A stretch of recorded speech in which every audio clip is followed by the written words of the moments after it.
Nathan, we're already. You're fighting on the 14th, mate? Yeah, the Olympia.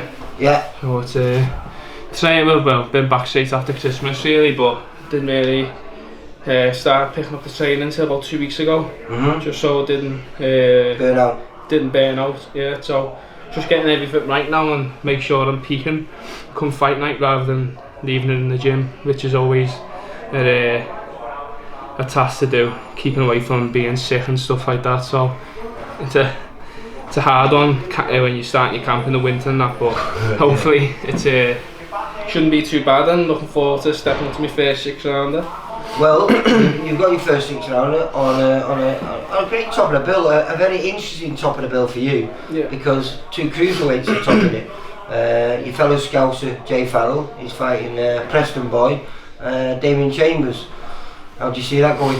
I don't know really, they're both very similar. It's like they've both said in interviews and that, it's a 50-50 fight, so it'll be a good fight. I'll be staying to watch it, and it's a good bill to be on as well. It's drawing a lot of attention, so make sure I put on a good performance as well, and after that I'll sit back and watch the fight, and hopefully it'll be a good one as well.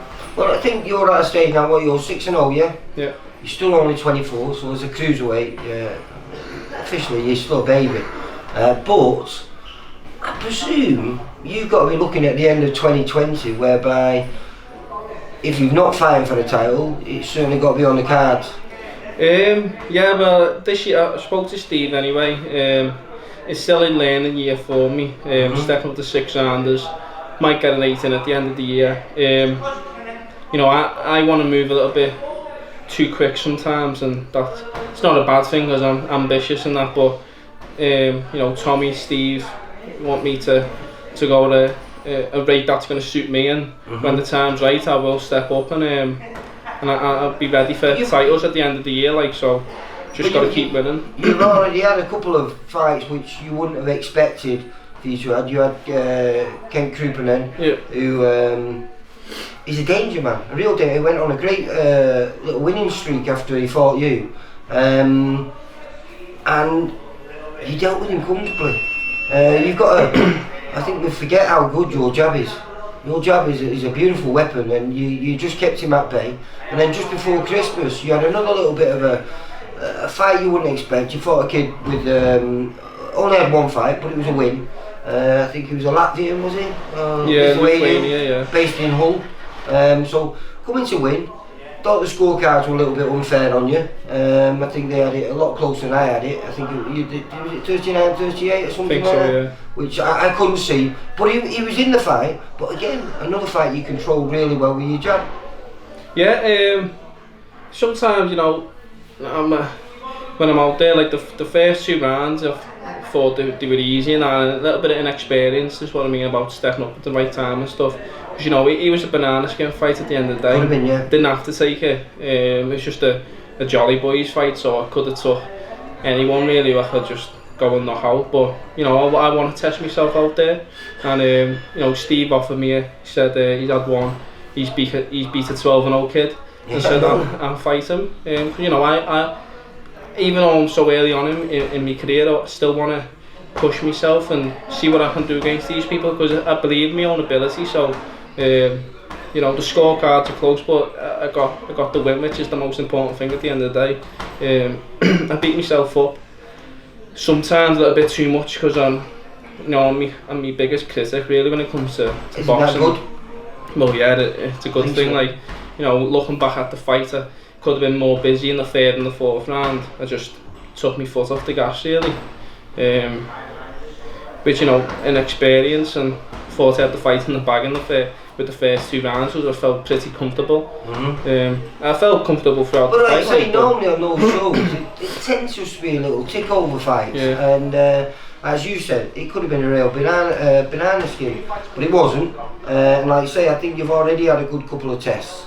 So hopefully, we don't know who you're fighting on the 14th, but as you said, it's your first 6 rounder, so it'd be nice to see how you do over the longer rounds. Yeah, I think I'll be better over the longer rounds anyway, because I like to, you know, when I'm sparring and stuff, I always finish strong and stuff like that. So I think now I'll be wearing people down if not. Last time I caught up with you, you were sparring with Hugh Fury. Yeah. That must have been a great experience for you. Yeah, it was good. Obviously, I've done how many rounds of sparring I've done, and I've done my first 10 round spar as well, which is always good. And that was 10 straight off with Hughie as well. So and how did you find that? It was tough, like, but you know, I had very good first 6 rounds, and then the 7th and 8th were a little bit getting a little bit tired, but then I got my second win, which is that good. That must be nice to find that you can find your second win. Yeah. So you know, obviously I'm building a round up now, and I'll be going back down there next Thursday. Nice to be in a busy gym. Got, new teammate. I know he's been here a while, but he's going to be fighting on the same night as you. Yeah. Dexter. Yeah, you know, I've been with Dexter since I joined the Solid back in 2012.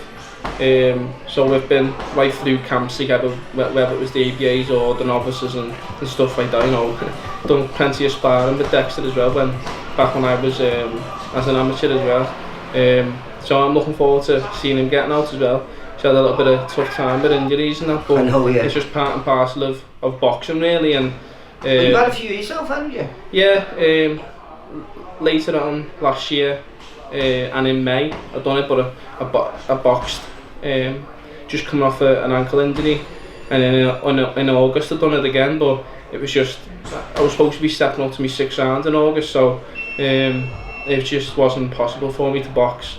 It would have been stupid. There's no point getting a defeat when you're not going in there, not even 50%, so I done the smart option and waited out for the Jolly Boys. And I know we've said this quite a few times, but arguably you're in a bit of a golden division at present. Certainly domestic level, there's probably a good maybe 10 or 15 lads in that cruiserweight division at British level, and any one of them, if they got the opportunity, probably could be British champion. Yeah, you know, it's always good when you're in a hot division, because obviously there's the biggest thing for us all really is making good money.